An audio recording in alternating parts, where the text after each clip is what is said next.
जैसे राहुल गांधी हो, करण अडानी हो, अभिषेक बच्चन हो या अन्य व्यक्ति जिन्हें प्रसिद्ध और धनाढ्य परिवार में जन्म मिलता है, वह उनके द्वारा पूर्व में किए गए कार्यों का ही प्रतिबिंब है। क्रिया ज्ञान का उपयोग करती है हमेशा। अध्ययन और विद्या व्यसन है। इससे कोई अंतर नहीं पड़ता कि आप कितना अध्ययन करते हैं या विद्या ग्रहण करते हैं। जब तक आप किसी क्रिया का क्रियान्वयन नहीं करते, तब तक आपके लिए कुछ भी सफल होना संभव नहीं है। और सबसे बड़ा प्रश्न, प्राणी का जीवन, रिश्ते, नाते, सुख दुख सभी के लिए एक समान क्यों नहीं होते? या फिर एक ही समान कर्म के भिन्न भिन्न व्यक्तियों द्वारा किए जाने पर भिन्न भिन्न परिणाम क्यों आते हैं? मैं वही माध्यम बनूंगा जो शावक शेर के जीवन में शिकारी शेर बना था, और आपको आपके मूल स्वयंकर्ता का बोध करवाऊंगा। ये मत समझ लेना कि मैं आपको कोई नोटों की गड्ढियां दूंगा या जादू से आपका जीवन बदल दूंगा। नहीं, जीवन तो अवश्य बदलूंगा, परंतु ये सब आपके द्वारा ही करवाऊंगा। जब आप प्रयास नहीं करते तो आप योजना नहीं बना सकते, इसलिए आप जीवन में कहीं नहीं पहुंच सकते और ना ही किसी कार्य में सफल हो सकते हैं। मेरे द्वारा आपको ज्ञान देना, आपके द्वारा इसे स्वीकार करना अस्वीकार करना भी एक निश्चित कर्म का ही हिस्सा है, और इसके द्वारा जो भी सकारात्मक या नकारात्मक प्रभाव आपके जीवन में पड़ेगा वह परिणाम स्वरूप होगा।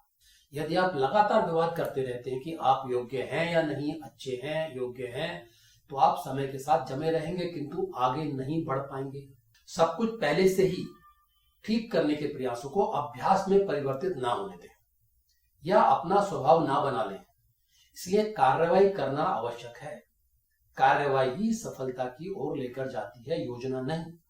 जबकि इसके अलावा अनजाने ही आप एक भारी बोझ अपने पूर्वजों के कर्मों का ढो रहे हैं, क्योंकि आपके पूर्वजों के साथ आपके कार्य भी खाते हैं। आप पेट भरने के लिए कर्म करोगे तो पेट अवश्य भरेगा, और करोड़पति बनने के लिए कर्म करोगे तो अवश्य ही करोड़पति बनोगे। और यदि कोई व्यक्ति इस भेद को एक चौथाई मात्र भी समझ लेता है, तब भी उसका जीवन बदलना निश्चित है। कुछ बच्चे अमीर परिवार में जन्म लेते हैं, कुछ गरीब परिवार में। किसी के जन्म के बाद परिवार धनवान होता जाता है और किसी के जन्म के बाद निर्धन होता जाता है। एक व्यक्ति लाखों में करोड़ों रुपए जीत जाता है और बाकी के परिवार सारी हाथ हो जाते हैं। किसी की महिला नौकरी चली जाती है, कोई लड़की के जीवन में करके खाता है, और कोई परिवार में जीवन जीता है, कोई पढ़ा लिखा जीवन पर नौकरी करता है, कोई अनपढ़ फसल होकर बिजनेस करना बन जाता है। किसी के व्यापार में घाटा होने लगता है, कोई कर्ज में डूबकर आत्महत्या कर लेता है। तो क्यों होता है ऐसा?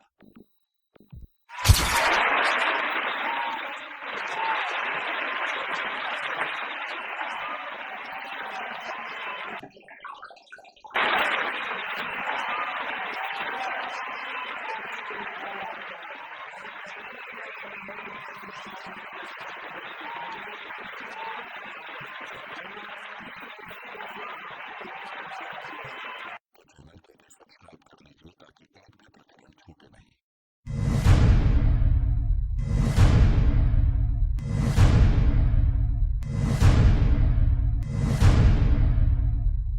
हेलो, नमस्कार, सत श्री अकाल, जय श्री राम मित्रों। सबसे पहले तो मैं आप सभी उत्साहित दर्शकों से क्षमा चाहूंगा कि आपको इस वीडियो के लिए कई महीनों की प्रतीक्षा करनी पड़ी। साथ ही धन्यवाद करूंगा महीनों की प्रतीक्षा करने के लिए। So are you all ready to step forward on the journey of success forever?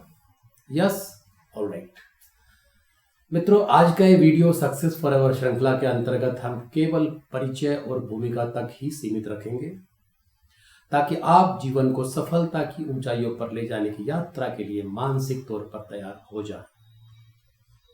देखिए, हर एक व्यक्ति के जीवन में कुछ तिथियां, कुछ क्षण ऐसे आते हैं जिन्हें कभी भी भुलाया नहीं जा सकता, परंतु वो क्षण जीवन को एक नई दिशा अवश्य दे जाते हैं। मेरे जीवन में भी एक ऐसी ही तिथि आई थी, 8 नवंबर 2014, जिसने मेरे 38 साल के जीवन को ही बदल के रख दिया, जिसे मैं कभी नहीं भूल सका। अपने पैतृक गांव से परिवार सहित लगभग 1600 किलोमीटर कार चलाकर मैं मुंबई स्थित अपने घर पहुंचा ही था कि छोटे भाई का फोन आ गया। उसने बताया कि भैया अभी अभी अम्मा का निधन हो गया है।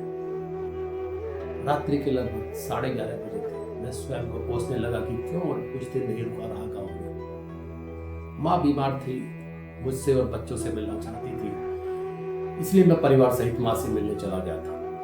मैं गया तो 1 सप्ताह के लिए था, पर माँ की स्थिति यथावत बनी रही, अतः 1 माह तक मैं माँ के पास ही रहा। माँ की स्थिति में कुछ सुधार हुआ तो पिताजी ने कहा कि बेटा, तुम्हारे काम और बच्चों की पढ़ाई का नुकसान हो रहा होगा, अब स्थिति में सुधार है तो वापस चले जाओ, 1-2 सप्ताह में फिर से अकेले चक्कर लगा देना। काफी सोच विचार के बाद मैंने परिवार सहित मुंबई के लिए प्रस्थान कर दिया, यह सोचकर कि 2 सप्ताह में फिर से माँ से मिलने आ जाऊंगा। आनंद फानंद में टैक्सी ली और एयरपोर्ट पहुंच गया, ये सोचकर कि जो भी पहली फ्लाइट अवेलेबल होगी उसी का ओपन टिकट लेकर चला जाऊंगा। परंतु रात्रि 12:30 से सुबह 6:30 के बीच कोई भी फ्लाइट अवेलेबल नहीं थी, अतः सुबह की 6:30 की फ्लाइट का टिकट बुक करके मैं लॉबी में प्रतीक्षा करने लगा। सोचने लगा कि यदि यह अशुभ सूचना बीच रास्ते में आ गई होती तो क्या होता। दुख के साथ वापस कार चलाकर लौटना किसी दुर्घटना को आमंत्रण देने जैसा, या कार खराब हो जाती तब क्या होता। आदि तरह तरह के विचार मन में आते रहे और न जाने कब मैं अपने बीते हुए जीवन की स्मृति में खोता चला गया, मुझे पता नहीं चला। 9th क्लास से ही हॉस्टल चला गया था आगे की पढ़ाई करने के लिए, तो माँ के साथ रहने का अधिक अवसर नहीं मिल सका था। माँ तो कभी भेजना ही नहीं चाहती थी, क्योंकि मुझे अक्सर बचपन में एक सपना आता था जिसमें एक लंबी दाढ़ी वाला व्यक्ति, लंबे बाल वाला व्यक्ति रेलवे लाइन के आसपास चलता था और लोगों की भीड़ उसके पीछे पीछे चलती थी, जिसे देखकर मैं डर जाया करता था। परिवारजनों ने कई बार कुछ ज्योतिषियों और साधु संतों से सपने का अर्थ जानने का प्रयास किया था। किसी ने शनि का प्रकोप बताया, किसी ने मेरी आध्यात्म में, किसी ने फिल्म दुनिया में, किसी ने राजनीतिक क्षेत्र में जाने की संभावना व्यक्त की, और किसी ने कहा कि पुराने जन्म का कुछ होगा, जैसे जैसे बड़ा होगा सपना आना बंद हो जाएगा। यद्यपि 9th तक आते आते डर ना के बराबर हो गया था, परंतु सपना आना अवश्य था। अंततः पिताजी के आगे माँ की एक ना चली और पढ़ने के लिए मुझे हॉस्टल भेज ही दिया गया। शुरू के दिनों में तो मैं माँ से मिलने प्रत्येक सप्ताह चला जाता था, पर जैसे जैसे पढ़ाई आगे बढ़ती गई, जीवन आगे बढ़ता गया, न जाने कब यह अंतर 1 सप्ताह से 1 माह में बदल गया। ग्रेजुएशन के बाद संयोग से दिल्ली पहुंच गया, जहां एक होर्डिंग कंपनी में क्रिएटिव की नौकरी की। 3 साल नौकरी की लगभग। नौकरी से मोह भंग हुआ तो 2 दोस्तों के साथ मिलकर अपनी होर्डिंग की कंपनी शुरू कर दी। काम अच्छा चलने लगा तो जस्ट फॉर ट्राई हमने मुंबई के एक स्टेशन के होर्डिंग के लिए बिडिंग कर दी, जिसके मिलने की हमें रत्ती भर भी आशा नहीं थी, परंतु संयोग से हमें मिल गया और हमने एक छोटा सा ऑफिस मुंबई में खोलकर वहां काम शुरू कर दिया। अब घर जाकर माता पिता से मिलने का अंतर 1 महीने से वर्ष में बदल चुका था। जीवन में पुनः मोह भंग हुआ और मैंने होर्डिंग व्यवसाय बंद करके बॉलीवुड में प्रवेश कर दिया, जहां अभिनय से आरंभ किया, फिर बाद में संपादक, निर्माता, निर्देशक की यात्रा तय की और टेलीविजन एंटरटेनमेंट इंडस्ट्री में अपनी एक ठीक ठाक जगह बना ली। कुछ सालों बाद यहां भी मोह भंग हुआ तो ई कॉमर्स का बिजनेस शुरू कर दिया और कुछ ही सालों में वहां भी अपनी अच्छी खासी जगह बना ली, पर यहां भी वही हुआ जो अब तक होता आ रहा था। मतलब सबसे पहले सफलता के लिए कड़ी मेहनत करता और जब सफलता मिल जाती तो उससे मोह भंग होने लगता। अर्थात एक से मोह भंग हुआ तो दूसरा, दूसरे से मोह भंग हुआ तो तीसरा, फिर चौथा, 5वां, फिर नया, फिर कुछ और, फिर कुछ और, चलता ही गया पर कहीं संतोष नहीं मिला। हमेशा ऐसा आभास होता कि कहीं और कुछ है या कुछ और करना है या कुछ बाकी है, परंतु एक निरंतरता जो हमेशा मेरे साथ चलती रही वही था मेरे बचपन का सपना, जिसमें एक लंबे बालों वाला व्यक्ति रेलवे पटरी के किनारे किनारे चलता था और भीड़ उसके पीछे चलती थी। जीवन के इस पड़ाव पर आते आते अचंभित करने वाली घटना यह हुई कि माँ को मुखाग्नि देने के पश्चात मेरा वो सपना ओझल हो गया, वो सपना आना बंद हो गया। बस कभी कभी माँ सपने में आ जाती थी, वैसे तो मेरा जीवन ही अविश्वसनीय और आश्चर्यजनक घटनाओं से परिपूर्ण रहा है। ऐसी घटनाओं में से मैं कुछ आपको अवश्य बताना चाहूंगा। हॉस्टल की बात है, 9th क्लास में मेरा हनुमान जी का व्रत था। वैसे तो खाना हमें हॉस्टल से ही मिल जाता था, पर मंगलवार को व्रत वाले दिन मैं बिजली हीटर पर खुद अपना एक मीठा रोटला बनाकर खाता था। इसके लिए बड़ी मुश्किल से प्रबंधन से अनुमति मिली थी मुझे। तो उस दिन भी मैं हीटर पर संध्या भोग के लिए एक मीठा रोटला बना रहा था कि अचानक बिजली बंद हो गई। मैंने देखा आसपास के घरों में बिजली थी, पर हमारी ही बंद थी। मैं बिना चढ़ गवाए खिड़की के ऊपर से छलांग लगाकर हॉस्टल की छत पर चढ़ गया और तार जोड़कर नीचे कूद गया। छात्रावास में उपस्थित विद्यार्थी मेरी उस उछल कूद को देखकर हैरान रह गए थे। उस घटना के बाद साथियों के कहने पर मैंने कई बार प्रयास किया, परंतु दोबारा कभी नहीं चढ़ पाया। पता नहीं क्या शक्ति थी। एक बार साथ परिवार कार द्वारा मुंबई से आगरा जा रहा था। देवास पार करते ही कार का इंजन नॉइज करने लगा। मैंने रास्ते में एक मैकेनिक को दिखाया तो उसने कहा कि नोजल लीक कर रहा है, धीरे चला कर ले जाओ और शहर में कंपनी के सर्विस सेंटर पर दिखा देना। सो कार धीरे चलने के कारण आगरा से लगभग 150 किलोमीटर पहले ही अंधेरा हो गया। रात के समय मुंबई से बाहर कभी कार चलाई नहीं थी। सामने से आने वाली गाड़ियों की रोशनी आंखों पर पड़ती तो मेरी घबराहट बढ़ने लग जाती। महादेव का स्मरण कर डरते डरते मैं आगे बढ़ रहा था। अचानक चौराहे से एक ट्रक मेरी ओर आया और मेरे कार के आगे की ओर चलने लगा। आगरा की दिशा में दौड़ने लगा। मुझे कुछ राहत मिली। मैं उसकी पिछली रोशनी का पीछा करते हुए कार चलाता रहा। इस तरह लगभग 2.5 घंटे के बाद हमने आगरा की सीमा में प्रवेश किया। जब सिग्नल पर ट्रक रुका और रोशनी में आया तो ट्रक का पिछला हिस्सा देखकर हम हैरान रह गए। महादेव की पेंटिंग बनी थी। हमने हर हर महादेव का उद्घोष किया।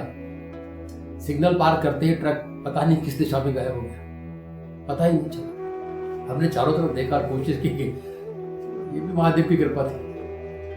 एक और घटना अभी कुछ साल पहले की है, मैं आपको बताता हूँ। मुंबई में ही घटित हुई थी, वो भी मैं आपके साथ शेयर करना चाहूंगा। मेरे घर से लगभग 1 किलोमीटर पर एक शिव मंदिर है जहां मैं नियमित जाता था।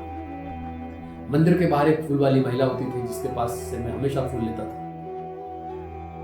कुछ समय बाद वो महिला मुझे भाईजी कहने लगी थी। एक बार मैं किसी कार्य से कुछ सप्ताह के लिए मुंबई से बाहर गया था तो मंदिर नहीं जा सका। लगभग 1 माह के बाद मैं मंदिर गया। जैसे ही महिला के पास फूल पात्र लेने पहुंचा, अचानक वो महिला मुझे देखकर मेरे पैरों में झुक गई।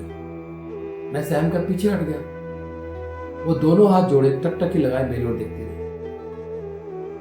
मैंने हैरानी से फूल पात्र उठाया और मंदिर के भीतर प्रवेश कर गया और अपनी पूजा संपन्न की।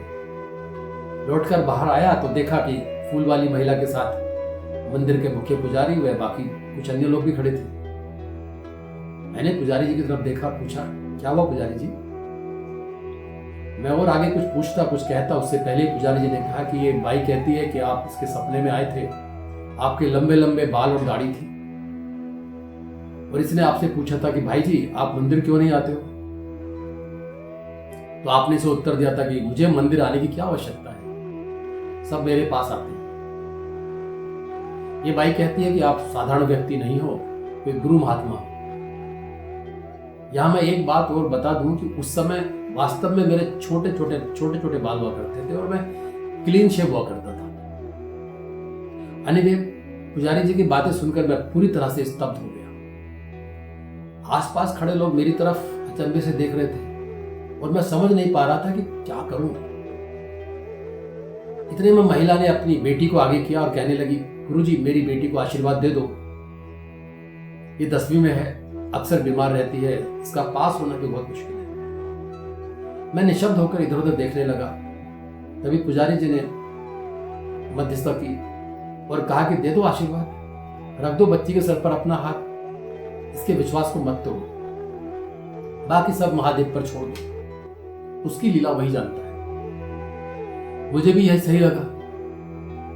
मैंने बच्ची के सर पर हाथ रखा। पुजारी जी बाकी लोगों को हाथ जोड़कर प्रणाम किया और कार में बैठ के वहां तुरंत निकल गया वहां से। घर आकर ये बात मैंने अपने परिवार से बताई। पहले सब हंसे, फिर सुझाव दिया कि कुछ दिन उस मंदिर में मत जाओ, हो सकता है फूल वाली को कोई मानसिक प्रॉब्लम हो। अतः मैंने वहां जाना बंद कर दिया और इस तरह मैं काफी समय तक उस मंदिर में नहीं गया। उस घटना के लगभग 5 माह बाद मैंने सोचा कि अब सब कुछ सामान्य हो चुका होगा, तो मैं पुनः उस शिव मंदिर में गया। जैसे ही उस फूल वाली ने मुझे देखा, वो बेसुध की तरह प्रसन्नता से मेरी तरफ दौड़ती हुई आई और चिल्लाने लगी, गुरुजी आप कहाँ चले गए थे? मैं रोज राह देखती थी, मुझे विश्वास था कि आप एक दिन जरूर आएंगे। आपके आशीर्वाद से मेरी बेटी अच्छे नंबरों से पास हो गई है और अब उसकी तबीयत भी ठीक रहने लगी है। आदि इत्यादि को जाने क्या क्या बड़बड़ाई जा रही थी। फिर से आसपास के लोग जमा हो गए। पुजारी जी भी बाहर आ गए और मेरी तरफ हाथ जोड़कर खड़े हो गए और कहने लगे, मैंने कहा था ना, महादेव की लीला वही जाने, सब कुछ निमित्त है। इतने में फूल वाले की आवाज फिर से सुनाई दी। उसने कहा, गुरुजी एक छोटी सी दुकान का आशीर्वाद भी दे दो, जिसके सहारे मेरा परिवार पल जाएगा। जीवन भर अपनी कृपा बनाए रखना। वह लगातार बोलती रही। मैं निशब्द खड़ा, कभी मंदिर को देखता, कभी पुजारी जी को देखता, कभी उस महिला को देखता। भीड़ मुझे देखती रही। यह दोनों घटनाएं 2013 फरवरी से जुलाई के बीच की हैं। उसके बाद मैंने महादेव से क्षमा मांगकर उस मंदिर में जाना बंद कर दिया, परंतु महादेव से मांगकर आया था कि प्रभु संभव हो तो इसकी दुकान की व्यवस्था कर देना। निमित्त कौन है, नियति क्या है, ये महादेव जाने। किंतु इस प्रकार की कई विचित्र घटनाएं मेरे साथ घटी है। बहुत बार ऐसा हुआ है मेरे साथ। माता जी के देहांत के पश्चात जीवन में छोटे छोटे बदलाव आने शुरू हुए थे।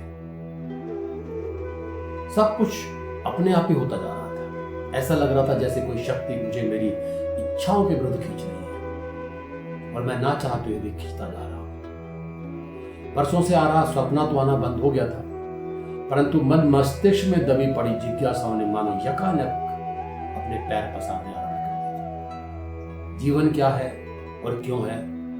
यदि ईश्वर एक है, सृष्टि के रचयिता है, जीवात्माओं के पिता हैं, तो फिर जीवात्माओं को भिन्न भिन्न रूपों में जन्म क्यों दिया? किसी को ऐसे परिवार में जन्म दिया जहां भरपेट भोजन मिलना मुश्किल हो और किसी को अडानी, अंबानी, टाटा, बिरला जैसे धनाढ्य परिवार में जन्म दिया। कोई व्यक्ति जीवन भर धक्के खाता है और कोई राजा महाराजा का जीवन जीता है। ये भेदभाव क्यों किया? किसने किया और किस आधार पर किया? क्यों जगत के सभी प्राणियों का जीवन, उनके सुख दुख, जीवन मृत्यु, रिश्ते नाते, अमीरी गरीबी एक समान नहीं है? यह पक्षपात क्यों है? यदि ईश्वर पिता हैं तो क्या कोई पिता अपने संतान के साथ ऐसा पक्षपात कर सकता है? ऐसे हजारों प्रश्नों ने हर क्षण मेरे मन को तोड़ना आरंभ कर दिया था। मैं जितना इनसे दूर भागने की कोशिश करता हूं, उतना और अधिक बवंडर मेरे मस्तिष्क को खोलता था। ये प्रश्न मुझे मेरे व्यवसाय से बहुत दूर ले गए थे। मैं अपने काम पर ध्यान नहीं दे पा रहा था बिल्कुल। अंततः इन्हीं प्रश्नों के उत्तर की खोज में मैंने इधर उधर भटकना आरंभ कर दिया। हरिद्वार, काशी, मथुरा गया। वहां बहुत से संतों, महापुरुषों से मिला, उनके साथ समय बिताया। अलग अलग प्रसिद्ध संतों के समागम और संस्थानों में गया। मैं यहाँ किसी का नाम लेकर उन पर कोई टिप्पणी करना नहीं चाहता। सभी महान हैं और सभी के अपने अपने विचार हैं। सभी महापुरुषों का आशीर्वाद मुझे प्राप्त हुआ, परंतु सदैव कुछ अधूरा सा लगा। फिर मैंने कई धार्मिक, आध्यात्मिक, दार्शनिक शास्त्र, गरुड़ पुराण, श्रीमद् भगवद गीता और अन्य कई प्रेरणादायक पुस्तकों का अध्ययन किया।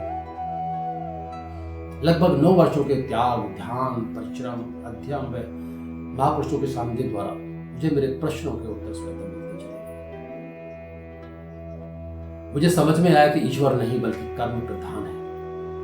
व्यक्ति के कर्म ही उसके वर्तमान और भविष्य का जीवन का निर्माण करते हैं। यानी हम अपने ही कर्मों के परिप्रेक्ष्य का सामना कर रहे हैं। एक बात और, 2 साल पहले मैंने इसी विषय पर कर्मा डायनामिक्स ऑफ लाइफ नामक एक पुस्तक लिखी थी, जो हिंदी और इंग्लिश दोनों भाषाओं में मार्केट में अवेलेबल है।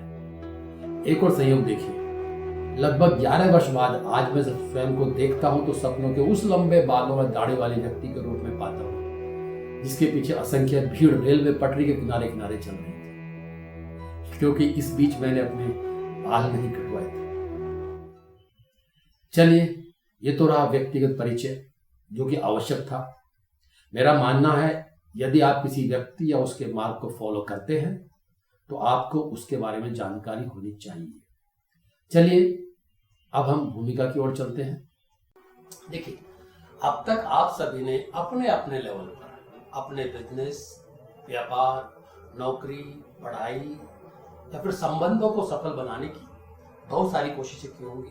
हो सकता है बहुत सारा पैसा भी बर्बाद किया हो और आज तक निराशा ही मिली हो सकता है। तो इस बार केवल शिक्षार्थ के तौर पर मुझसे जुड़ जाइए और एक बार फिर से कोशिश कीजिए मेरे साथ। केवल 19 सप्ताह का स्वेच्छा, विचार, योजना और क्रियान्वयन का परिश्रम तो करना है। मींस मेंटल एक्सरसाइज ही तो करनी है।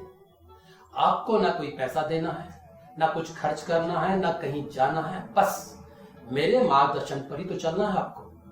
और मैं आपको वचन देता हूं कि आपका जीवन हमेशा हमेशा के लिए बदल जाएगा। सपने अवश्य साकार होंगे आपके। अति शीघ्र हम कम सफलता गति विज्ञान के 19 प्रकरणों का प्रसारण, उन पर चर्चा और अभ्यास स्टेप बाय स्टेप करने जा रहे हैं, जिनके नाम है the life, the destiny, the creator, who is I, the karma, types of karma, principle of karma, law of karma, science of karma, doer and karma, karma and reincarnation, karma, body and soul, karma and karmic death, karmic relation and conflicts, ancestral karma, ancestral forms and depths, present karma action, the karma we suffer the most, and the last, dynamics of success. तो जिन दर्शकों ने अभी तक channel को subscribe नहीं किया है वो अभी कर लें ताकि एक भी प्रकरण ना छूटे और हर प्रकरण का नोटिफिकेशन आपको मिलता रहे। ठीक है। आज वर्तमान में मनुष्य धार्मिक अज्ञानता या फिर नकारात्मकता की चरम मनोवृत्ति में जी रहा है। वह सोचता है कि जब सभी कुछ प्रारब्ध है अथवा भाग्य में लिखा है तो कर्म क्यों करें, परिश्रम क्यों करें, या धन ही सर्वोपरि है, वह चाहे जैसे भी आए, कल किसने देखा, वगैरह वगैरह। परंतु इस प्रकार के विचारों में घिरकर उसका जीवन संघर्षपूर्ण और अर्थहीन होता जा रहा है। वह केवल इंद्रियों के वशीभूत क्रिया और प्रतिक्रिया करता जाता है। इसलिए वह जीवन में ना कभी ऊंचे मुकाम पर पहुंच पाता है और ना कभी अपने सपने पूरे कर पाता है, क्योंकि उसकी इच्छा, विचार, योजना और उसके क्रियान्वयन यानी प्लान एंड एग्जीक्यूशन में गड़बड़ी है। हो सकता है आप भी उन्हीं में से एक हो। आप किसी कार्य को क्यों कर रहे हैं आपको पता नहीं है। आपके पास मजबूत क्यों होना चाहिए। आप अच्छे से अच्छा और बुरे से बुरा काम करो, लेकिन आपको पता होना चाहिए कि आप यह कार्य क्यों कर रहे हैं, इसका उद्देश्य क्या है। देखिए, प्रत्येक जीवन सुख और दुख का एक मिश्रण है। हमारे धर्म ग्रंथों में इसका पूरी तरह से उत्तर दिया गया है, लेकिन ना तो किसी तर्कशास्त्री और ना ही समकालीन और भौतिककालीन विज्ञान के पास इस सवाल की सही व्याख्या है कि हर प्राणी का जीवन एक जैसा क्यों नहीं है। सर्वोच्च शक्ति कौन है, निर्णय कौन करता है और किस आधार पर करता है। आप सोचिए, कुछ बच्चे अरबपति परिवार में जन्म लेते हैं और कुछ गरीब परिवार में। कुछ के जन्म के बाद परिवार में दिन दोगुनी तरक्की होने लगती है और कुछ के बाद दरिद्रता, और कुछ माता पिता की तो संतान ही नहीं होती। तो कौन तय करता है ये सब। कुछ बच्चे अजन्मे ही मृत्यु को प्राप्त हो जाते हैं, कुछ लाखों रुपए अस्पताल में खर्च करवाने के बाद ईश्वर को प्यारे हो जाते हैं। तो सोचिए, इन सब परिस्थितियों में कौन दोषी है। सोचिए, क्यों एक व्यक्ति लॉटरी में करोड़ों रुपए जीत जाता है और बाकी लाखों टिकट खरीदने वाले खाली हाथ रह जाते हैं। क्यों होता है ऐसा। किसी की बार बार नौकरी चली जाती है, कोई व्यक्ति योग्य होने के बाद भी जीवन भर धक्के खाता है और कोई अयोग्य सफलता की ऊंचाइयों तक पहुंचता जाता है। तो कौन तय करता है ये सब। क्यों किसी के व्यापार में बार बार घाटा होने लगता है, किसी के साथ धोखा हो जाता है, कोई कर्ज में डूबकर आत्महत्या कर लेता है। एक ही दुर्घटना में कुछ लोग ईश्वर को प्यारे हो जाते हैं और कुछ को खरोच तक नहीं आती। ये किसका दोष है? किसकी सजा है? कोई परिवार अचानक तरह तरह की मुसीबतों में फंसता चला जाता है। पूजा पाठ, तंत्र मंत्र, मेहनत, ईमानदारी, छल कपट सब कुछ करने के बाद भी मुसीबतें उसका पीछा नहीं छोड़ती। तो क्यों होता है ऐसा? और सबसे बड़ा प्रश्न, प्राणी का जीवन, रिश्ते नाते, सुख दुख सभी के लिए एक समान क्यों नहीं होते?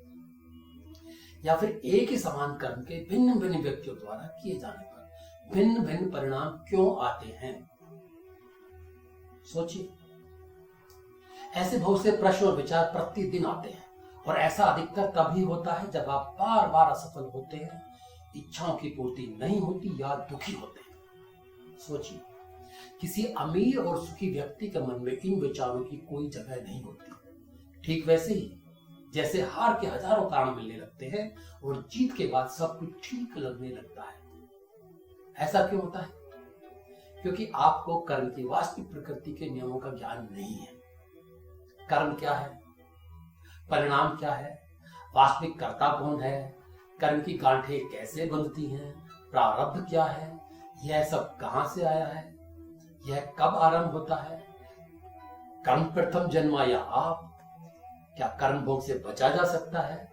ईश्वर करता है या आप करता है? कर्म सिद्धांत क्या है? कर्मों को कौन बांधता है?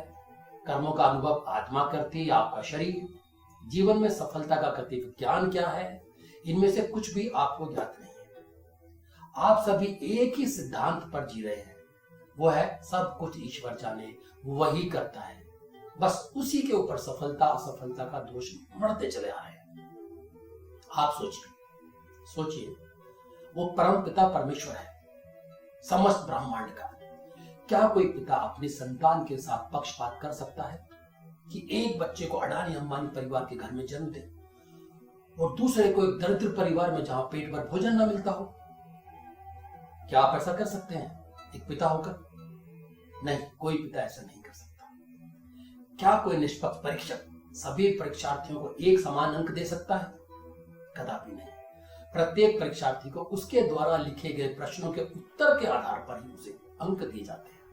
और यदि ऐसा नहीं होगा और प्रत्येक को एक समान अंक प्रदान किए जाएंगे, तो परीक्षक परीक्षा की अंक प्रणाली के नियमों का उल्लंघन करेगा, यानी वो परीक्षा के सिद्धांत में हस्तक्षेप कर रहा है, जो कि प्रकृति के स्वतंत्र और स्वचालित नियमों के विपरीत होगा, जिसके कारण मनुष्य में उत्तम एवं सर्वश्रेष्ठ कर्म की भावना का समाप्त होना निश्चित है। अर्थात मनुष्य जीवन की सार्थकता का पतन होता चला जाएगा। समस्त जीव जंतु एक समान व्यवहार करेंगे, जो कि सृष्टि के विनाश का मार्ग है। परंतु यह तथ्य इतना सीधा भी नहीं है, क्योंकि रचयिता तो वही है जो कि पूर्णतः निष्पक्ष है। तो वास्तविक कर्ता कौन है? आप या आपका ईश्वर? बस इसी में आपकी सफलता के भेद है, जिन्हें समझे बिना कोई भी मनुष्य जीवन में हमेशा के लिए संपूर्ण सफलता नहीं पा सकता। और यदि कोई व्यक्ति इस भेद को एक चौथाई मात्र भी समझ लेता है, तब भी उसका जीवन बदलना निश्चित है। यद्यपि जिन व्यक्तियों ने श्रीमद् भगवत गीता को एक बार भी पढ़ा है, उनके लिए कर्म एवं धर्म के इस भेद को समझना सरल हो जाता है और वो अपने जीवन में सफलता के शिखर तक आसानी से पहुंच जाते हैं। और ये मैं केवल भारत की बात नहीं कर रहा हूं। आप सोच रहे होंगे कि भगवत गीता तो सनातनी भारतीय ग्रंथ है, तो विदेशी और अन्य धर्मियों से इसका क्या संबंध, उनका क्या लेना देना है? तो मैं आपको कुछ विदेशी प्रमुख हस्तियों के नाम बता देता हूं, जिन्होंने कर्म एवं धर्म के इस भेद को समझा और अपने जीवन को पूरी तरह से बदल दिया। जिनमें से Sunita Williams, Annie Besant, Albert Einstein, Henry David Thoreau, Robert Oppenheimer, Thomas Merton, Harman हेसे, doctor Albert शिजलर, Karl जंग, एल्सन हस्ले, Ralph एडल्सो, Hume Jackman, Philip glass, bullet, एसेविट आदि ने स्पष्ट रूप से श्रीमद् भगवत गीता को अपने जीवन का मार्गदर्शन माना, सफलता का प्रेरणा स्रोत माना है। और यही मेरा भी आधार है। मैं कुछ भी नहीं हूं, किंतु आपका जीवन अवश्य बदल सकता हूं, यही आधार मेरा भी है। प्रत्येक भौतिक क्रिया या आध्यात्मिक क्रिया जिसे मनुष्य अपने संपूर्ण जीवन काल की अवधि में प्रत्येक क्षण जन्म से मृत्यु तक अपने समस्त इंद्रियों, अंगों, आसक्ति, अनासन, मन, विवेक एवं भावना के सहयोग से क्रियान्वित करता है, वह कर्म कहलाता है। शाब्दिक रूप से कर्म का अर्थ क्रिया से होता है, जिसकी उत्पत्ति संस्कृत मूल के क्रय से हुई है, जिसका अर्थ है कार्य करना। धार्मिक दृष्टि से देखें तो कर्म कार्य का एक आध्यात्मिक रूप है। इसे न्यूटन के भौतिकी के तीसरे नियम के समानांतर भी कहा जाता है, जहां पर हर क्रिया की प्रतिक्रिया होती है। जबकि सोचने वाली बात यहाँ पर यह है कि न्यूटन ने इसकी घोषणा 16वीं शताब्दी के अंत में की थी, ठीक है। जबकि हिंदू वेद ग्रंथों में कर्म का यह नियम अनादिकाल से है, जिस पर संपूर्ण मानवता का संचालन टिका है। खैर, हम इस बहस में नहीं पड़ते हैं। कर्म का सिद्धांत उन सभी कार्यों यानी कर्मों की प्रतिक्रिया अर्थात परिणाम इस जीवन में या अगले जीवन में लौट आने को बाध्य होता है। व्यक्ति जैसा करता है वैसा ही बन जाता है, जैसी उसकी इच्छा होती है वैसा ही उसका कर्म होता है, और जैसा वह कर्म करता है वैसा ही परिणाम प्राप्त होता है। ये बात मेरी याद रखना। कर्म प्रधान विश्व रखी राखा, जो जस करे सो तस फल चाखा। अर्थात संपूर्ण ब्रह्मांड कर्म के नियम पर चलता है। जिसने जैसा किया उसने वैसा ही पाया। बोए पेड़ बबूल के तो आम कहां से हुए, अर्थात जो बोगे वही तो काटोगे। क्यों कुछ बच्चे अमीर परिवार में जन्म लेते हैं, कुछ गरीब परिवार में। किसी के जन्म के बाद परिवार धनवान होता जाता है और किसी के जन्म के बाद निर्धन होता जाता है। एक व्यक्ति लॉटरी में करोड़ों रुपए जीत जाता है और बाकी टिकट खरीदने वाले खाली हाथ रह जाते हैं। किसी की बार बार नौकरी चली जाती है। कोई योग्य व्यक्ति जीवन भर धक्के खाता है और कोई नालायक लग्जूरियस जीवन जीता है। कोई पढ़ा लिखा जीवन भर नौकरी करता है, कोई अनपढ़ हजारों करोड़ के बिजनेस का मालिक बन जाता है। किसी के व्यापार में घाटा होने लगता है, कोई कर्ज में डूबकर आत्महत्या कर लेता है। तो क्यों होता है ऐसा? मैं कुछ भी नहीं हूँ, लेकिन मैं आपका जीवन अवश्य बदल सकता हूँ। और इसके लिए ना कोई फीस देनी है, ना किसी सेमिनार में आना है और ना मुझसे मिलने की आवश्यकता है। आपको केवल इतना करना है कि जैसे जैसे मैं कर्म सफलता गति विज्ञान के 19 प्रकरणों का मार्गदर्शन करता जाऊंगा, ठीक वैसे वैसे आपको उनका पालन करते जाना है। तो चैनल को अभी सब्सक्राइब कर लीजिए ताकि एक भी प्रकरण छूटे नहीं। देखिए, रचयिता कर्म विधान प्रकृति को अपने वश में कर समस्त जीवों को उनके कर्मों के अनुसार बारंबार रचता है और उन्हें जन्म देता है। कर्म भाग्य नहीं है, किंतु भाग्य से जो मिलता है अथवा जो भाग्य में मिलता है वह अवश्य ही आपके किसी कर्म का परिणाम है। जैसे राहुल गांधी हो, करण अडानी हो, अभिषेक बच्चन हो या अन्य व्यक्ति जिन्हें प्रसिद्ध और धनाढ्य परिवार में जन्म मिलता है, वह उनके द्वारा पूर्व में किए गए कार्यों का ही प्रतिबिंब है, कर्म का ही परिणाम है। कर्म का सिद्धांत विकेंद्रीकृत और स्वचालित है, उसमें किसी का भी हस्तक्षेप नहीं होता। यानी आपके द्वारा किया गया कोई भी कार्य अथवा कर्म बेकार नहीं जाता। अन्य संयोगों के साथ निश्चित समय पर उसका परिणाम अवश्य मिलता है। चलिए इसे एक और तरीके से समझाने का प्रयास करता हूं। मान लीजिए एक व्यक्ति 15-20 साल कड़ी मेहनत और ईमानदारी से अपना बड़ा बिजनेस एम्पायर खड़ा करता है, लेकिन उसका फल भोगने से पहले ही उसकी मृत्यु हो जाती है। या एक और एग्जांपल ले लीजिए, कोई व्यक्ति सालों तक संघर्ष करने के बाद फिल्म स्टार बनता है, लेकिन स्टारडम भोगने से पहले ही उसकी मृत्यु हो जाती है। तो इन दोनों व्यक्तियों का कर्म खाता यही समाप्त नहीं होता, बल्कि इनका शेष फल उनके अगले जीवन में अवश्य मिलना निश्चित है। जब हम कहावतें सुनते हैं ना कि फलाना व्यक्ति चांदी का पालना में पैदा हुआ या चांदी का चम्मच लेके पैदा हुआ है, इसका अर्थ यही है। आप इस समय जिस भी परिस्थिति में हैं, सुखी है, दुखी है, खा रहे हैं, रो रहे हैं, कर्ज में डूबे हैं या अरबपति हैं या संत हैं या भोग विलास में डूबे हुए संत हैं, सभी कुछ पूर्व में आपके द्वारा ही किया गया है। आपने ही अर्जित किया है। इसके सूत्रधार आप ही हैं। आप अपने जीवन में क्या करना चाहते हैं यह आपको तय करना है। एक बात समझ लो, यदि विषपान करोगे तो मृत्यु भी निश्चित है। परिणाम तक पहुंचने के लिए अन्य किसी माध्यम की आवश्यकता नहीं है। कर्म का फल कोई व्यक्ति नहीं दे सकता, वह केवल निमित्त अथवा माध्यम बन सकता है। जिस प्रकार भविष्य में मैं भी आपके जीवन में आपकी सफलता का मात्र एक माध्यम ही कहला जाऊंगा, क्योंकि कर्म आपके द्वारा ही किया जाएगा। जिस प्रकार फल पकने के पश्चात स्वतः ही वृक्ष से अलग हो जाता है, उसी प्रकार जब आपके कर्म, क्रिया अथवा कार्य परिपक्व और परिपूर्ण हो जाते हैं तो वह स्वतः ही प्रभाव में आ जाते हैं। मनुष्य के कार्यों में कर्मों को पनपते कोई नहीं देख सकता, केवल प्रभाव दिखाई देते हैं। इन्हीं क्रियाओं एवं कार्यों की संपूर्णता को कर्म कहा जाता है, जिसका रिजल्ट निश्चित है। कर्म एक आध्यात्मिक सिद्धांत है। इसमें मुख्य रूप से 3 क्रियान्वित स्थितियां होती हैं: प्रत्यक्ष क्रिया, अप्रत्यक्ष क्रिया और आंतरिक क्रिया। और 3 प्रकार की ही ग्रंथियां यानी गांठें होती हैं, जिन्हें ब्रह्म ग्रंथि, विष्णु ग्रंथि और रुद्र ग्रंथि कहते हैं। और 3 प्रकार की ही गतिविधियां होती हैं, जिसे कर्म, विकर्म और अकर्म कहते हैं। और 3 प्रकार के ही कर्म होते हैं, जिन्हें क्रियामण कर्म, संचित कर्म और प्रारब्ध कहा जाता है। और इन सभी के क्रियान्वय स्थितियों, गतिविधियों, ग्रंथियों और अभिव्यक्तियों के प्रभावों के आधार पर मानव कार्यों के परिणाम निर्धारित होते हैं। यहाँ केवल संक्षेप में मैंने नामों का वर्णन किया है, संपूर्ण वर्णन 19 प्रकरणों के दौरान करेंगे। कर्म का विषय अविश्वसनीय रूप से समझने में थोड़ा कठिन है। आप जितना अधिक कर्म का अध्ययन करेंगे उतना ही अधिक इसमें डूबते जाएंगे, जिसकी परिणति आत्मज्ञान के उत्पादन और संचय में होती है। इसका मतलब है कर्म सदैव अकर्म में कर्म है, कर्म में कर्म का बोध है, अर्थात मैं की भावना, मैं की भावना का लोप हो जाना तय है। श्रीमद् भगवद गीता में उल्लेख है, कर्मण्येवाधिकारस्ते मा फलेषु कदाचन, जिसको संक्षेप में लोग अलग अलग रूप में समझाते हैं कि कर्म करते जाओ, फल के बारे में मत सोचो। यद्यपि इसका अर्थ बहुत व्यापक है। प्रकरण के दौरान अवश्य मैं समझाऊंगा इसको भी। देखिए, व्यक्ति का संपूर्ण जीवन कारण की धुरी के चारों ओर कर्म के परिणाम और प्रभाव का एक समीकरण है। हर एक व्यक्ति अपने संपूर्ण जीवन में केवल 2 ही प्रकार के कर्मों का परिणाम फल भोगता है। पहले कर्म है स्वकर्म, यानी खुद के द्वारा किए गए कर्मों का अथवा कार्यों के परिणाम।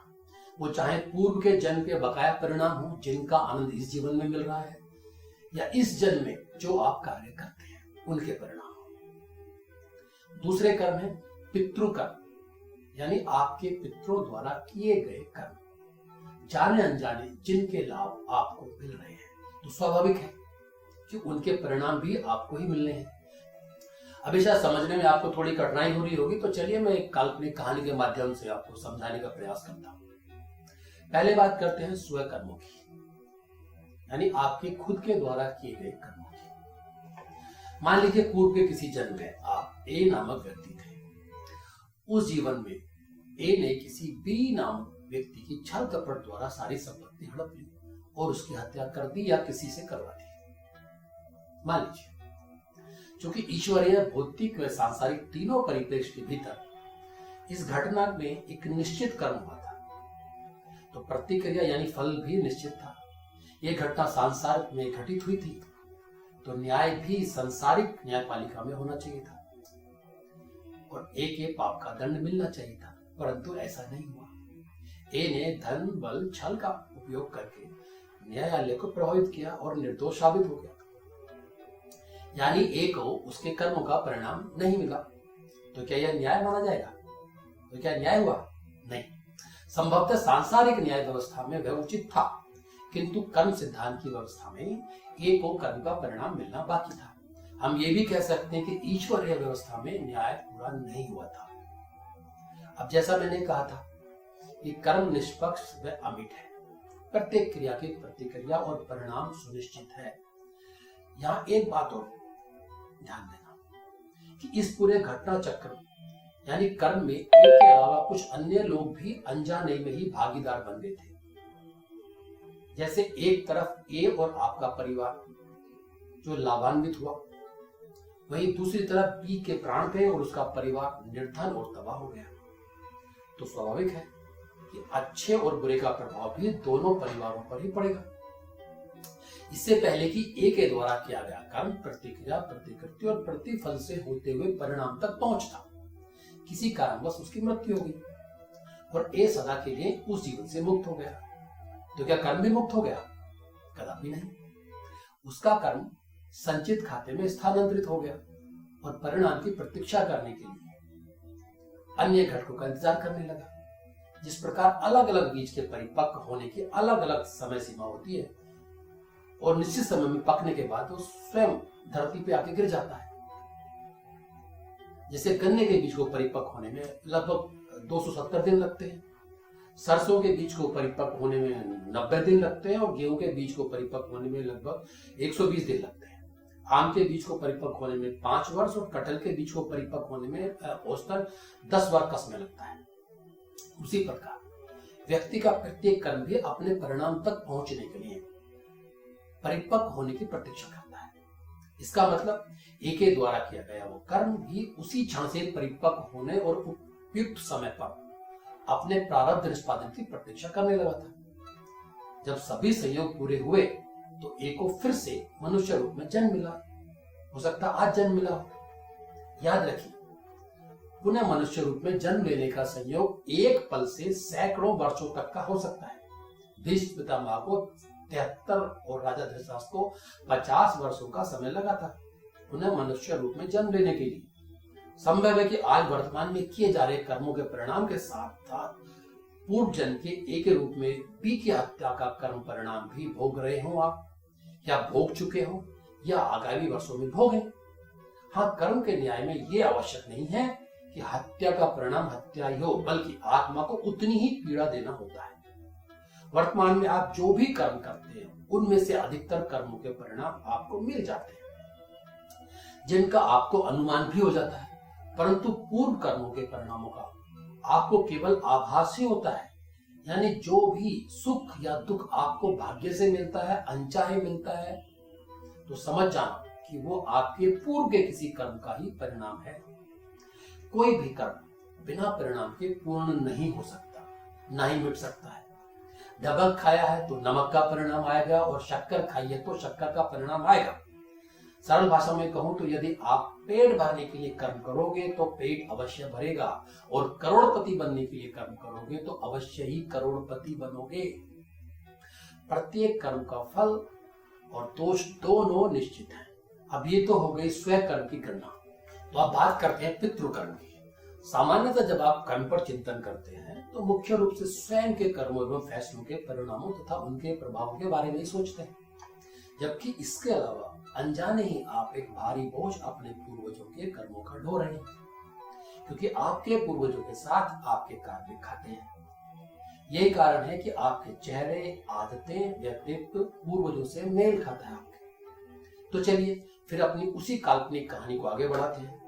जैसा मैंने पहले कहा था कि मृत्यु के बाद ए का परिवार, जो कि विरासत में प्राप्त बी की हड़पी गई संपत्ति का पूर्ण रूप से आनंद ले रहा था, और बी व्यक्ति का परिवार निर्धन हो गया था, बच्चों की पढ़ाई बंद हो गई थी, भरपेट भोजन मिलना कठिन हो गया था। तो क्या यह न्याय था? कदापि नहीं। याद रखिए, कर्म के प्रभाव में कुछ भी शेष नहीं छूटता है। क्षण क्षण का परिणाम निश्चित है। मृत्यु के बाद एक को श्रापित पितृ के रूप में पितृ योनि में स्थान प्राप्त हो गया। यहाँ एक बात और याद रखिए, जिस तरह संतान को माता पिता की धन दौलत, रिश्ते नाते, रक्त रोग बिना मांगे स्वतः ही मिल जाते हैं ना, उसी प्रकार उनके द्वारा किए गए अच्छे बुरे कर्मों के परिणाम भी स्वतः ही मिल जाते हैं बिना मांगे। यानी एक के द्वारा जघन्य कृत्यों का ऋण एक ही उस जन्म की संतान को अलग अलग कष्टों के रूप में भुगतना पड़ेगा, या धार्मिक अनुष्ठानों द्वारा उनका प्रायश्चित करना पड़ेगा, या आजकल एक यंत्र भी आ गया है, सप्तपिंडी यंत्र, उसकी स्थापना करनी पड़ेगी। और जब तक ऋण चुकाया नहीं जाएगा तब तक एक ही न तो पृथ्वी योनि से मुक्ति संभव है और न मनुष्य योनि में दोबारा जन्म संभव है। और ये लगातार 7 पीढ़ियों तक दंड के रूप में चलता रहता है अगर इसकी भरपाई ना की जाए। यानी वर्तमान जीवन में यदि आप अचानक पीड़ादायक घटनाक्रमों या परिस्थितियों में घिर रहे हैं तो हो सकता है कि वो पितृदोष हो। सभी अगले पिछले वर्तमान में स्वकर्म अथवा पितृकर्म जो आपके वर्तमान जीवन के लिए निर्धारित हैं, आप उनके परिणामों का सामना करने के लिए बाध्य हैं। जब तक एक भी संतुलन में रहेगा तब तक आप ना तो उससे बच सकते और ना ही अपने वर्तमान शरीर को छोड़ सकते हैं। कर्म निश्चितम तरे प्रतिक्रिया निश्चिता, जन्म निश्चितम तरे मृत्यु अपने निश्चिता, निमित्त निश्चितम तथा नियति निश्चिता, यह भक्ति से लपस्यते निश्चिता। अर्थात कर्म निश्चित है तो प्रतिक्रिया भी निश्चित है, जन्म निश्चित है तो मृत्यु भी निश्चित है, निमित्त निश्चित है तो नियति भी निश्चित है, और जो भोगोगे वही पैदा होगा, यह भी निश्चित है। देखिए, ब्रह्मांड में सांस लेने वाले प्रत्येक जीव से लेकर Elon Musk, Bill Gate, Adani, Ambani, Tata, Birla, प्रधानमंत्री, जेल काटरा, संत, निर्धन, धनवान अथवा इन संपन्न व प्रतिष्ठित परिवारों में जन्म लेने वाला बालक, मैं, आप या बिस्तर पर पड़ा एक बीमार व्यक्ति जो प्रतिदिन अपनी मृत्यु की कामना करता है, सभी जीव वर्तमान जीवन में स्वयं के अर्जित कर्मों का ही परिणाम और प्रभाव भोग रहे हैं। मेरे द्वारा आपको ज्ञान देना, आपके द्वारा इसे स्वीकार करना, अस्वीकार करना भी एक निश्चित कर्म का ही हिस्सा है, और इसके द्वारा जो भी सकारात्मक या नकारात्मक प्रभाव आपके जीवन में पड़ेगा वह परिणाम स्वरूप होगा, जो कि आपकी स्वीकार्यता और क्रिया पर निर्भर करेगा। यानी अगर आप मेरे विचारों को स्वीकार करेंगे और मेरे प्रकरण के अनुसार कर्म करेंगे तो परिणाम सकारात्मक ही होंगे, अर्थात जीवन अवश्य बदलेगा। क्यों कुछ बच्चे अमीर परिवार में जन्म लेते हैं, कुछ गरीब परिवार में। किसी के जन्म के बाद परिवार धनवान होता जाता है और किसी के जन्म के बाद निर्धन होता जाता है। एक व्यक्ति लॉटरी में करोड़ों रुपए जीत जाता है और बाकी टिकट खरीदने वाले खाली हाथ रह जाते हैं। किसी की बार बार नौकरी चली जाती है। कोई योग्य व्यक्ति जीवन भर धक्के खाता है और कोई नालायक लग्जूरियस जीवन जीता है। कोई पढ़ा लिखा जीवन भर नौकरी करता है, कोई अनपढ़ हजारों करोड़ के बिजनेस का मालिक बन जाता है। किसी के व्यापार में घाटा होने लगता है, कोई कर्ज में डूबकर आत्महत्या कर लेता है। तो क्यों होता है ऐसा? मैं कुछ भी नहीं हूँ, लेकिन मैं आपका जीवन अवश्य बदल सकता हूँ, और इसके लिए ना कोई फीस देनी है, ना किसी सेमिनार में आना है, और ना मुझसे मिलने की आवश्यकता है। आपको केवल इतना करना है कि जैसे जैसे मैं कर्म सफलता गति विज्ञान के 19 प्रकरणों का मार्गदर्शन करता जाऊंगा, ठीक वैसे वैसे आपको उनका पालन करते जाना है। तो चैनल को अभी सब्सक्राइब कर लीजिए ताकि एक भी प्रकरण छूटे नहीं। प्राणिनम दैव्य तस्य वर्तमानम वर्तमानम परम जन्म दैव्य भविष्यति। प्राणी के पूर्व कर्म ही उसके वर्तमान का निर्धारण करते हैं, और वर्तमान कर्म उसके भविष्य और जन्म की नीति का निर्धारण करते हैं।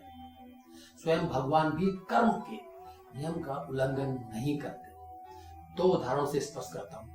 पांडवों ने जीवन में बहुत कष्ट उठाए, जबकि वे भगवान श्री कृष्ण के परम भक्त एवं सखा थे। स्वयं भगवान विष्णु ने राजा दशरथ के पुत्र के रूप में अवतार लिया था, फिर भी उन्होंने शांतनु और मलाया द्वारा दिए गए श्राप से राजा दशरथ की पुत्र वियोग में मृत्यु के श्राप को नहीं हटाया। यानी उन्होंने कर्म के परिणामों को समाप्त करने के लिए या बदलने के कोई हस्तक्षेप नहीं किया। मतलब सभी को अपने अपने कर्मों के परिणाम मिलते हैं और उन्हें भोगने पड़ते हैं। अक्सर सेमिनार्स में लोग मुझसे एक सवाल करते हैं कि भैया जी, फला फला व्यक्ति सालों से सब गलत काम धंधे कर रहा है, फिर भी जीवन में मौज कर रहा है। फला फला रिश्तेदार ने हमारा सब कुछ हड़प लिया, फिर भी जीवन में आनंद से जी रहा है। फला नेता ने सैकड़ों को मरवा दिया, हजारों करोड़ का घोटाला करके जेल से भी छूट गया, और अब देखो पूरा का पूरा परिवार राजा महाराजा की तरह जीवन जी रहा है। तो इनके पाप कर्मों का परिणाम कब होगा? इन्हें दंड कब मिलेगा? तो मैं एक ही बात बार बार सबको समझाता हूं कि कर्म के नियम और उसके सिद्धांत अमिट, अटल व स्वचालित हैं। इंसान तो छोड़िए, ईश्वर भी उनमें हस्तक्षेप नहीं करते। कहा जाता है कि एक बार ईश्वर आपको क्षमा कर सकते हैं, परंतु कर्म कभी क्षमा नहीं करता। उसके परिणाम और प्रभाव दोनों का सामना व्यक्ति को करना ही पड़ेगा। बस फर्क केवल इतना है कि हर एक अच्छे बुरे कर्म का परिणाम उसके परिपक्व होने के बाद ही मिलता है।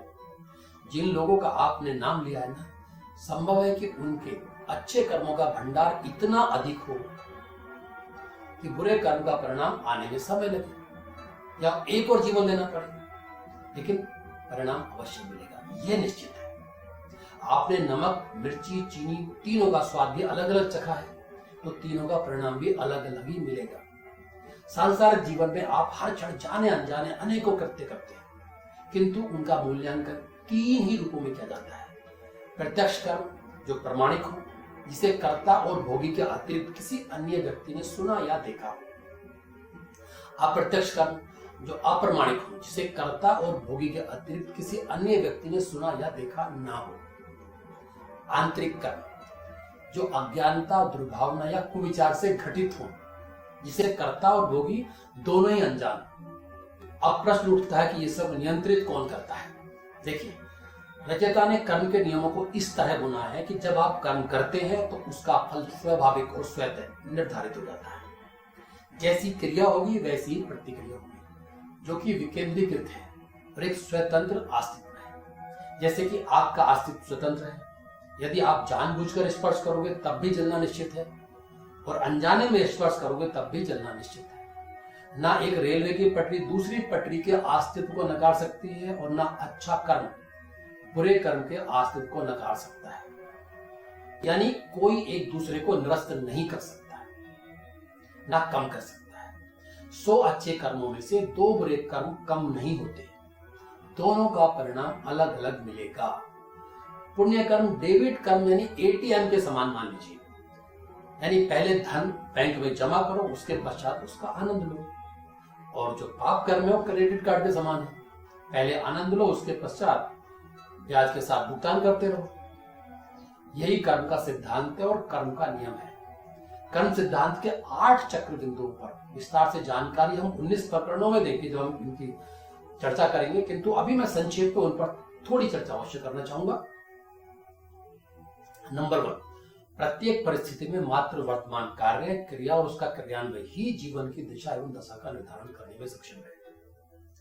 स्थिरता व निरंतरता असफलताओं को सफलताओं में परिवर्तित करते हैं। यद्यपि असफलता असंभवी है, परंतु क्रियान्वयन करने से आपकी सफलता निश्चित हो जाती है। प्रयास करने से सफलता संभव है, किंतु प्रयास ना करना असफलता की गारंटी है। नंबर 2, क्रिया और उसका क्रियान्वयन निश्चित ही जीत को प्रेरित करते हैं।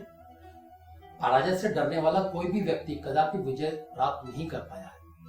एक धावक की हार उसकी जीत की आधारशिला रखती है। सोना आग में तपन के पश्चात ही गहनों का रूप लेता है। नंबर 3, अत्यधिक अनुसंधान योजना से आप साधन रचना में अधिक अस्त हो सकते हैं और यह भूल सकते हैं कि अगले स्तर पर पहुंचने के लिए पुनः कार्रवाई करनी आवश्यक है। अतः सब कुछ पहले से ही ठीक करने के प्रयासों को अभ्यास में परिवर्तित ना होने दें या अपना स्वभाव ना बना लें। इसलिए कार्रवाई करना आवश्यक है। कार्रवाई ही सफलता की ओर लेकर जाती है, योजना नहीं। नंबर 4, जो आप आज कर सकते हैं उसे कल पर टालने की आवश्यकता नहीं है। किसी आशय के साथ कुछ करने में निरंतरता बनाएं और देखें कि आपका जीवन कैसे बदलता है। यदि आप कर्म करने के लिए सही समय की प्रतीक्षा करते हैं तो आप हमेशा प्रतीक्षा ही करते रहेंगे। वर्तमान जैसा कोई काल नहीं है, आज जैसा अच्छा कोई समय नहीं है और इस क्षण से श्रेष्ठ कोई मुहूर्त नहीं है, ऐसा मानकर काम शुरू करें। नंबर 5, आज आपके द्वारा की गई क्रिया या कार्यवाही का सकारात्मक अथवा नकारात्मक परिणाम होना निश्चित है, परंतु आगे की दिशा निर्धारण में उसकी महत्वपूर्ण भूमिका होगी। आपको अनुभव होगा कि आप जो कर रहे हैं वह आपको सफलता के मार्ग पर ले जा रहा है या नहीं, या कुछ परिवर्तन करने की आवश्यकता है। अर्थात परीक्षण के पश्चात ही परिवर्तन संभावनाएं उत्पन्न होती हैं। नंबर 6, एक बार जब आप परिणाम का अनुभव कर लेते हैं और इसकी वैधता निर्धारित कर लेते हैं कि यह आपके सपनों और लक्ष्यों के साथ मेल खाता है, अर्थात यह पूर्णतः वही है जैसा आपने सोचा था, तो यह आपको आगामी चरण पर लेकर जाता है। आप सफलता कैसे प्राप्त करने जा रहे हैं, इसकी योजना निरंतर प्रतिक्रियाओं के माध्यम से गतिशील रहती है। कार्यवाही ही वह नींव है जहां निरंतरता का निर्माण होता है। अनुभव या बिताया गया सबसे महत्वपूर्ण समय आपकी आंतरिक ध्वनि के साथ है। यदि आप लगातार विवाद करते रहते हैं कि आप योग्य हैं या नहीं, अच्छे हैं या योग्य हैं, तो आप समय के साथ जमे रहेंगे किंतु आगे नहीं बढ़ पाएंगे। यद्यपि कार्रवाई में बने रहने से ध्वनि अथवा आंतरिक आलोचक एक उपद्रव बन जाता है। नंबर 7, अनुभव या बिताया गया सबसे महत्वपूर्ण समय आपकी आंतरिक ध्वनि के साथ है। यदि आप लगातार विवाद करते रहते हैं कि आप योग्य हैं या नहीं, अच्छे हैं, योग्य हैं, तो आप समय के साथ जमे रहेंगे किंतु आगे नहीं बढ़ पाएंगे।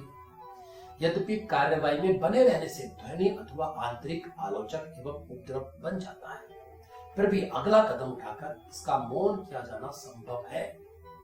नंबर 8, क्रिया ज्ञान का उपयोग करती है हमेशा। अध्ययन और विद्या व्यसन है, इससे कोई अंतर नहीं पड़ता कि आप कितना अध्ययन करते हैं या विद्या ग्रहण करते हैं। जब तक आप किसी क्रिया का क्रियान्वयन नहीं करते तब तक आपके लिए कुछ भी सफल होना संभव नहीं है। वास्तव में क्रिया कदापि आकर्षक नहीं है। यदि आपको वांछित परिणाम नहीं मिलते तो क्रिया उबाऊ हो जाती है, बोरिंग लगने लगती है। फिर भी जब उचित रूप से उपयोग किया जाए तो ज्ञान आपके कार्य का नेतृत्व कर सकता है। आप जो जानते हैं उसी पर संतुष्ट ना रहें। ज्ञान शक्ति है, इसे अर्जित करते रहें।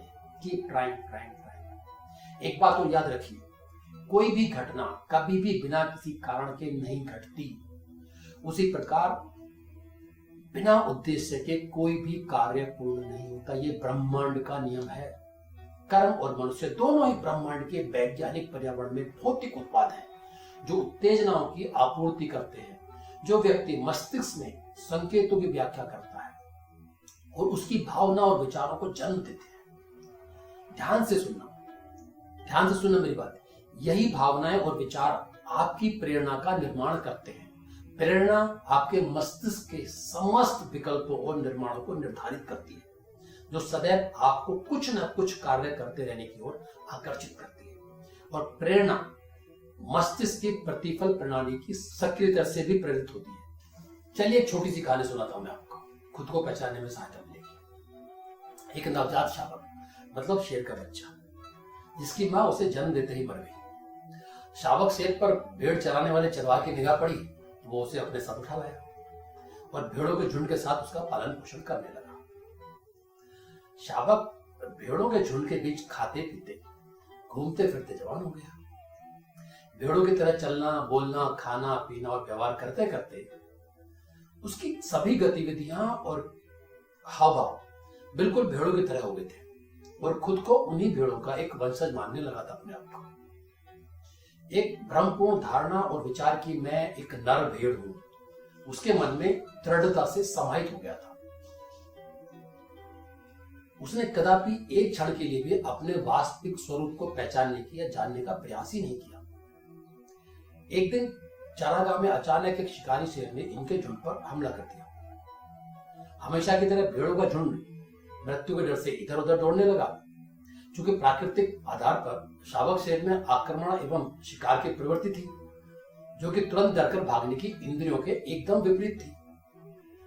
अतः उसने अन्य भेड़ों की तुलना में दौड़ने की प्रक्रिया कुछ देर से शुरू की और शिकारी शेर के चुंगल में फंस गया। शिकारी शेर अपने सामने भय से थरथराते शावक शेर को देखकर आश्चर्यचकित हो गया। उसने शिकार करने का निर्णय छोड़कर शावक शेर से पूछा कि भाई, तू मुझसे क्यों भयभीत हो रहा है, क्यों डर रहा मुझसे? शावक शेर ने कांपते हुए कहा कि आप जंगल के राजा हैं, अब तक आप हमारे झुंड की सैकड़ों भेड़ों को मारकर खा चुके हैं। महाराज, मुझ पर दया कर दीजिए, मैं जीवित रहना चाहता हूं, मैंने अभी तक पूरा जंगल भी नहीं देखा है। शावक शेर के मन में भ्रम और भ्रांति को देखकर शिकारी शेर का दिल सहानुभूति से भर गया, दया से भर गया। उसने शावक शेर को आश्वस्त किया कि चिंता मत कर भाई, मैं तुझे मारकर नहीं खाऊंगा, क्योंकि तू मेरे ही वंश से है, तुम भेड़ नहीं हो। लेकिन शावक शेर को यकीन नहीं हुआ। शिकारी शेर ने फिर उसे समझाया कि भाई, तू मेरे जैसा ही है, एक शिकारी शेर है जो बड़ा होकर मेरी तरह ही शक्तिशाली जंगल का राजा बनेगा। शावक शेर को फिर भी यकीन नहीं हुआ, तो शिकारी शेर उसे नदी के किनारे ले गया और पानी में दोनों का प्रतिबिंब दिखाया।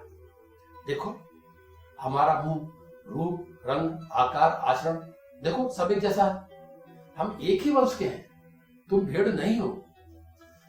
आखिर बहुत देर तक समझाने के बाद शावक शेर को शिकारी शेर की बातों पर विश्वास हुआ कि वह भी एक शेर है और शेर के अतिरिक्त कुछ नहीं है।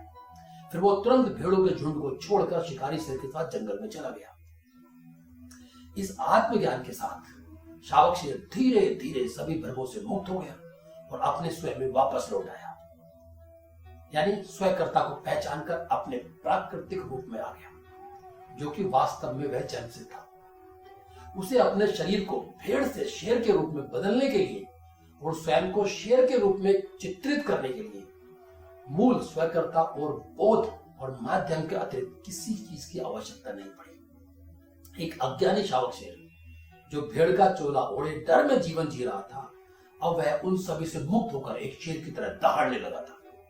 तात्पर्य यह है कि जब तक आपको आपके मूल स्वयंकर्ता का बोध नहीं होगा, जब तक आप वर्तमान चोले यानी अपने सुरक्षित दायरे को छोड़कर, कंफर्ट जोन को छोड़कर बाहर नहीं आते, स्वयं को नहीं जानते,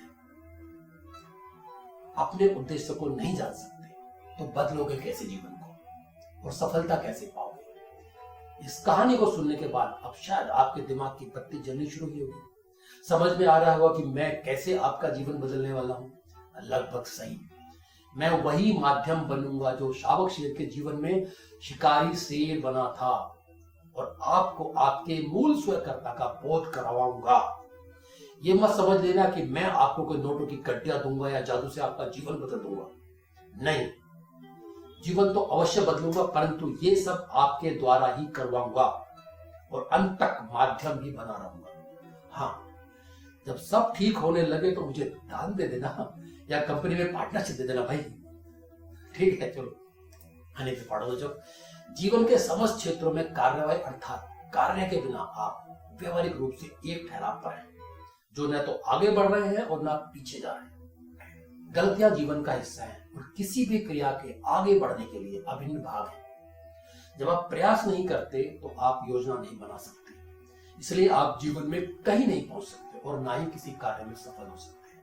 अर्थात आप ठहराव से आगे नहीं बढ़ सकते। किंतु यदि आप प्रयास करते हैं, क्रिया करते हैं, चाहे कितनी भी धीमी गति से क्यों ना हो, कितनी धीमी गति से आगे क्यों ना बढ़ रहे हो, तब भी आप जीवन में चल रहे हैं, एक स्थान पर ठहरे हुए नहीं है।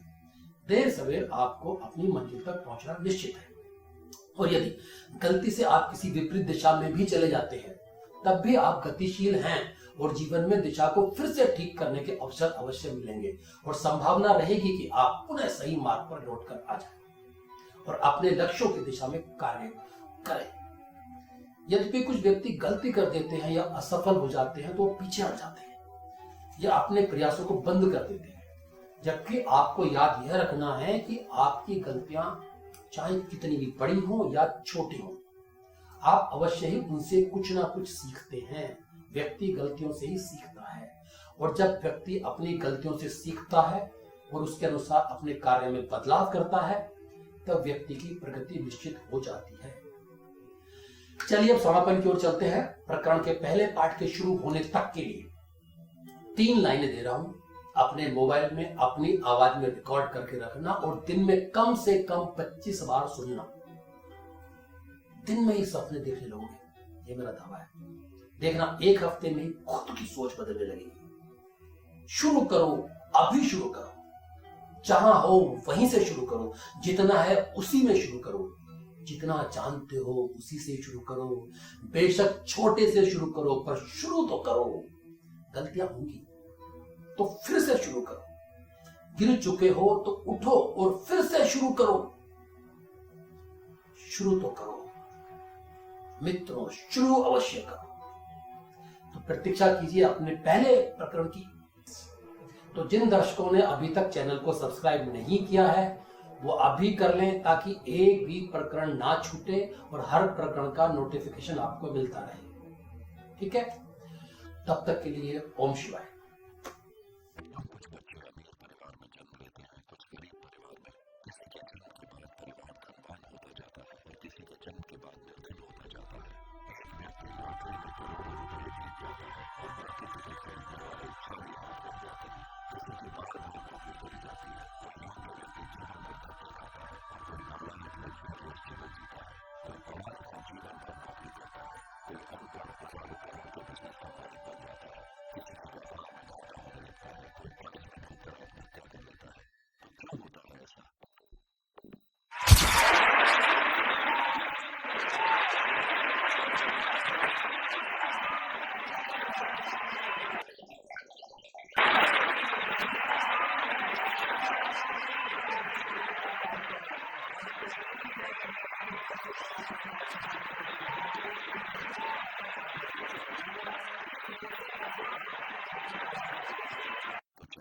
सभी व्यक्ति